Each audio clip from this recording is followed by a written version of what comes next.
வணக்கம். இன்னைக்கு ஒரு குட்டி கதை சொல்ல வந்திருக்கிறேங்க. இந்த குட்டி கதையில ஒரு ஏழை விவசாயி இருந்தாருங்களாம். அவருக்கு ஒரு அழகான மகளாம்.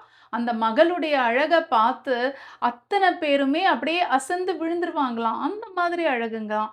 அவங்க சிரிச்சா அழகாம், அவங்க நடந்தா அழகாம், அவங்க கூந்தல் அழகுங்களாம், அவங்களுடைய நிறம் பளபளப்பா இருக்குமாம். அந்த பொண்ணுடைய உடல் அழகு அவ்ளோ அழகா இருக்குங்களாம். பெரிய பெரிய வசதியானவர்கள் கூட அந்த பொண்ண கல்யாணம் பண்ணிக்கணும்னு ஆசைப்படுவாங்களாம். அந்த பொண்ணுடைய குரல் அவ்ளோ இனிமையா இருக்குமாம். இந்த மாதிரி மகள பெத்ததுக்கு இந்த விவசாயி என்ன புண்ணியம் பண்ணியிருக்கிறாரு தெரியலன்ட்டு, அவர சுத்தி இருக்கிறவங்க பேசிக்கிட்டே இருப்பாங்களாம். பொண்ணுக்கு கல்யாண வயசு ஆயிடுச்சுங்களாம். விவசாயிக்கு என்ன எண்ணம்னா, பெரிய பணக்கார மாப்பிள்ளைய பொண்ணுக்கு பார்க்கணும்னு எண்ணம் இல்ல. ஆனா புத்திசாலியான மாப்பிள்ளைய பொண்ணுக்கு முடிக்கணும்னு ஒரு எண்ணம். அதனால 8 ஊருக்கும் தண்டோரா போட்டாருங்களாம். நாளைக்கு என் பொண்ண பார்க்க யாருக்கெல்லாம் இஷ்டம் இருக்கோ, அத்தன பேரும் வரிசையா வந்து நில்லுங்கன்ட்டு. ஊரே கூடி நின்னுச்சுங்களாம். அப்போ விவசாயி அவங்க கிட்ட பேச ஆரம்பிச்சாருங்களாம். "என்னுடைய பெண்ண நீங்க கல்யாணம் பண்ணிக்கணும்னா, நான் சொல்ற 2 கேள்விகளுக்கு பதில் சொல்லணும்.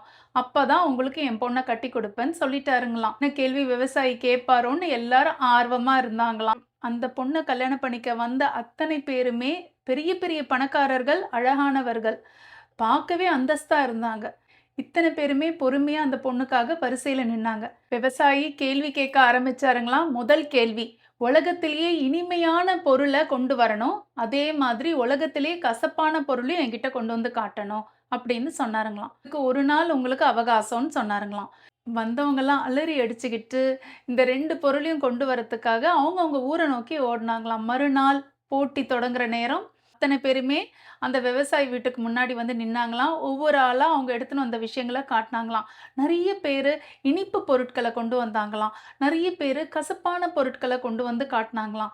அந்த பொருட்கள பார்த்தோம். அவருக்கு மனசு ஒத்து வரலையாம். இது நான் நெனச்சது இல்லன்னு சொல்லி, அவங்க எல்லாரையும் போயிடுங்கன்னு சொல்லி அனுப்பிச்சுட்டாருங்களாம்.